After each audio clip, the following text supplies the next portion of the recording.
নমস্কার বন্ধুরা, বাঙালি রান্নাবান্নায় আপনাদের সবাইকে অনেক অনেক স্বাগত। আমার আজকের রেসিপি হলো সর্ষে পোস্ত দিয়ে পটল ভাপা। তো চলুন দেখে নেওয়া যাক আমি সর্ষে পোস্ত দিয়ে পটল ভাপা কিভাবে বানাই। পটল ভাপা বানানোর জন্য আমি এখানে নিয়ে নিয়েছি 7খানা পটল। পটলটাকে আমি আগে থেকে খোসা ছুলে ধুয়ে রেখে দিয়েছি, আর আমি এরকমভাবে ছুলেছি, একটু করে খোসা গায়ে রেখে দিয়েছি। আপনারা চাইলে পুরোটাই ছুলতে পারেন। এখানে আমি মশলার জন্য নিয়েছি কালো সর্ষে, খুব সামান্য পরিমাণে সাদা সর্ষে আর পোস্ত। এগুলো আমি 1 ঘন্টা আগে ভিজিয়ে রেখেছি জলে। আর এখানে নিয়ে নিয়েছি কিছুটা কাঁচা লঙ্কা। এখানে 10 থেকে 15টা কাঁচা লঙ্কা আছে, কারণ আমি মশলাটা একটু বেশি করেই করে রাখবো। কিছুটা মশলা আমি রেখে দেবো, অন্য কোনো রান্নায় কাজে লাগাবো। এখানে আমি একটা মিক্সার গ্রাইন্ডারে সমস্ত মশলাটা ঢেলে দিয়েছি, কালো সর্ষে, সাদা সর্ষে আর পোস্ত। এখন আমি এই লঙ্কাগুলোও দিয়ে দেবো সবের মধ্যে। লঙ্কাগুলো দিয়ে দিতে হবে একটু লবণ। লবণটা দিলে সর্ষের যে তেতো ভাবটা সেটা আর থাকবে না। দিয়ে দিলাম সামান্য পরিমাণে একটু লবণ।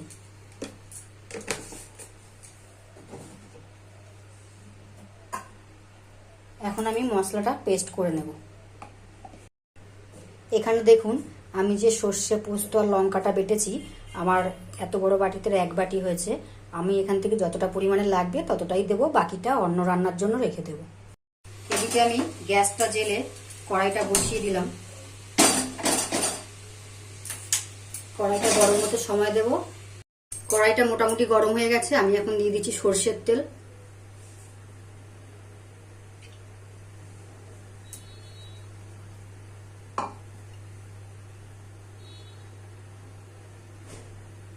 তেলটা থেকে দেখো ধোয়া উঠতে শুরু করে দিয়েছে। তেলটা গরম হয়ে গেছে। আমি এখন এই কেটে রাখা পটলগুলো দিয়ে দিচ্ছি।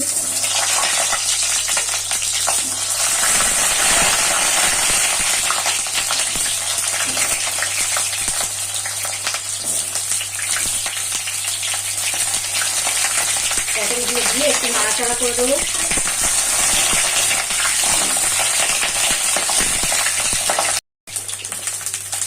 পটলের মধ্যে আমি এখন দিয়ে দিচ্ছি সামান্য লবণ আর সামান্য হলুদ। লবণ আর হলুদ দিয়ে পটলটা ভালো করে ভেজে নিতে হবে, একটু লাল লাল করে, যাতে পটলের ভেতরেও তেলগুলো দিতে নরম হয়ে যায়। কারণ পটলগুলো আমি গোটাই রেখেছি, সামান্য মুখটা একটু ফালি করে দিয়েছি। কোনো রকম ভাপা টাপা কিছু করতে গেলে সর্ষের তেলেই করার চেষ্টা করবেন। সর্ষের তেলে ভাপা করলে টেস্টটা ভালো হয়।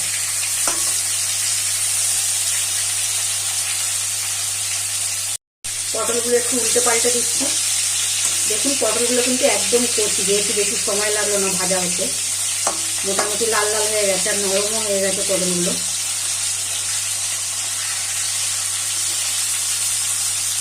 পটলগুলো সাইজটা দেখতে অনেকটা বড়, কিন্তু একদমই কচি পটল, একটুও দানা হয়নি।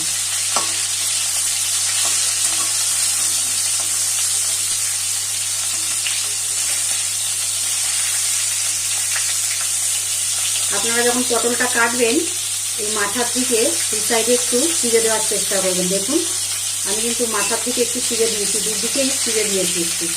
একটু চিড়ে দিলে তেলটা ঢুকে ভেতরটাও ভাজা হবে, নরম হবে, সেদ্ধ হয়ে যাবে।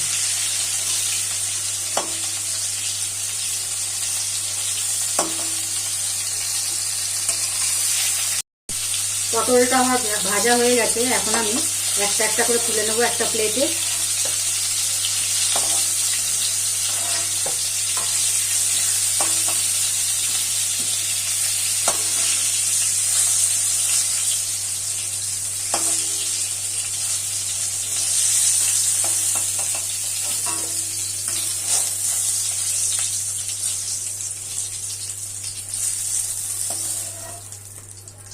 একটা প্লেটে তুলে নিলাম সব পটলগুলো। এখন আমি একই কড়াইতে আর অল্প একটু তেল দিলাম। তেলটা গরম হয়ে গেছে। আমি এখন সামান্য একটু কালো জিরে দিয়ে দিচ্ছি ফোড়নে। ফোড়নটা একটু নাড়াচাড়া করে দেবো।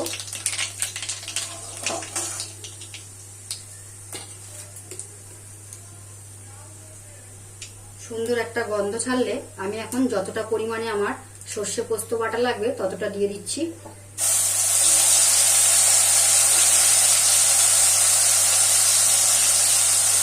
আমার যতটা পরিমাণে লাগবে আমি ততটা দিয়ে দিলাম, দিয়ে একটু নাড়াচাড়া করে দিচ্ছি।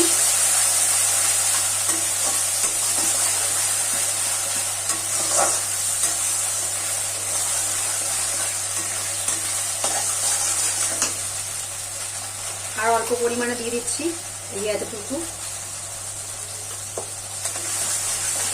সর্ষে পোস্তটা দিয়ে বেশি কষানো যাবে না, তাহলে একটা তেতো ভাব চলে আসবে। আমি এখন এর মধ্যে দিয়ে দেবো লবণ, দিয়ে দিচ্ছি স্বাদ মতো লবণ,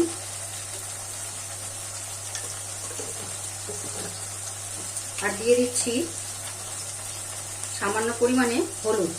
ভাপায় বেশি হলুদ ভালো লাগে না, সামান্য পরিমাণে দিলাম হলুদ। লবণ আর হলুদটা দিয়ে নাড়াচাড়া করে দিচ্ছি।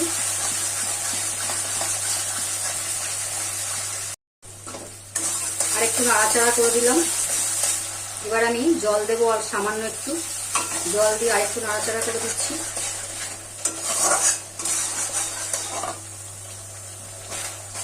এখন আমি ভেজে রাখা পটলগুলো দিয়ে দেবো। ভেজে রাখা পটলগুলো দিয়ে দিলাম, দিয়ে মশলার সঙ্গে একটু ভালো করে পটলগুলো মিশিয়ে দিলাম।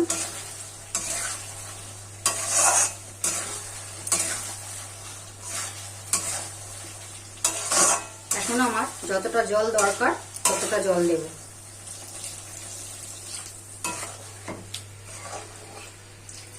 এই রান্নাটা একদম অল্প আগুনে করার চেষ্টা করবেন, ঢাকা দিয়ে, যাতে পটলটা ভালো সেদ্ধ হয়ে যায়। আমি এর থেকে আর বেশি জল দেব না। এখন আমি এখানে 3টে কাঁচা লঙ্কা চিড়ে রেখেছি, এগুলো দিয়ে দিচ্ছি, দিয়ে ঢাকা দিয়ে দেব। ফোটার সময় দেব। এদিকে আমি ঢাকাটা খুলে দিলাম, দেখুন ঝোলটা আমার ফুটে গেছে। একটু এবার নাড়াচাড়া করে দেব।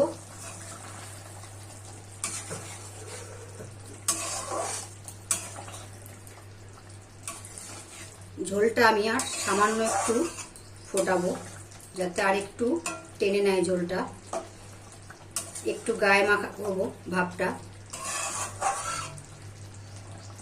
যেহেতু আমি ভাপা করছি ওই জন্য বেশি ঝোল লাগবো না, একটু গা মাখা করবো। আর একটু ঝোলটা শুকাতে সময় দেব। আমি আর ঢাকা দেব না, এভাবে খোলা রেখেই আমি বাকি ঝোলটা শুকিয়ে নেব। দেখুন ঝোলটা মোটামুটি টেনে নিয়েছে, এর থেকে আর বেশি শুকাবো না, কারণ গ্যাসটা বন্ধ করার পর আরও একটু ঝোলটা টেনে নেবে। আমি এখন সব শেষে দিয়ে দিচ্ছি সামান্য পরিমাণে চিনি। চিনিটা আপনারা চাইলে দিতে পারেন, না চাইলে না দিতে পারেন। চিনিটা দিলে একটু স্বাদটা ভালো হবে। এখন আমি গ্যাসটা বন্ধ করে দিচ্ছি, চিনিটার সঙ্গে একটু মিশিয়ে দিচ্ছি তরকারিটা।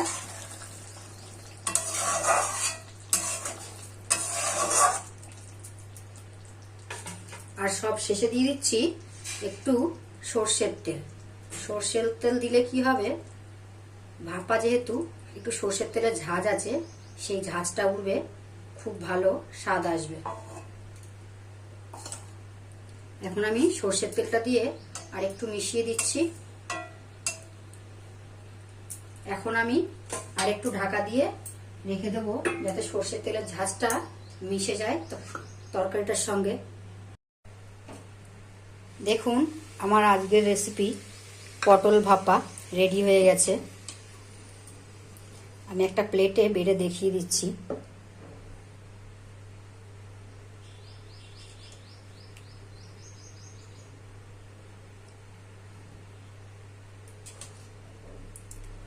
এই পটল ভাপা গরম ভাতের সঙ্গে কিন্তু অসাধারণ লাগে। আপনারা একবার বাড়িতে অবশ্যই ট্রাই করবেন। রেসিপিটি কেমন লাগলো অবশ্যই জানাবেন। যদি ভালো লেগে থাকে অবশ্যই একটা লাইক কমেন্ট শেয়ার করে দেবেন। আর যারা নতুন বন্ধু আছেন তারা অবশ্যই একটা সাবস্ক্রাইব করে দেবেন। সবাইকে অনেক অনেক ধন্যবাদ আমার রেসিপিটি দেখার জন্য।